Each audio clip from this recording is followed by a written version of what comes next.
پھر جب وہ اپنی میعاد یعنی عدت ختم ہونے کے قریب پہنچ جائیں تو یا تو ان کو اچھی طرح سے زوجیت میں رہنے دو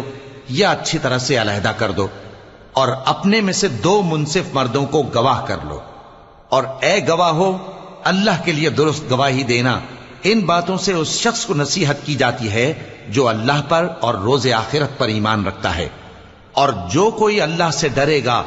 وہ اس کے لیے رنج و غم سے نجات کی صورت پیدا کر دے گا، اور اس کو ایسی جگہ سے رزق دے گا جہاں سے اس کو وہم گمان بھی نہ ہو، اور جو اللہ پر بھروسہ رکھے گا تو وہ اس کے لیے کافی ہوگا۔ اللہ اپنے کام کو جو وہ کرنا چاہتا ہے پورا کر دیتا ہے۔ اللہ نے ہر چیز کا اندازہ مقرر کر رکھا ہے۔ اور تمہاری طلاق والی بیویاں جو حیض سے نا امید ہو چکی ہوں، اگر تم کو ان کی عدت کے بارے میں شبہ ہو تو ان کی عدت 3 مہینے ہے، اور جن کو ابھی حیض نہیں آنے لگا ان کی عدت بھی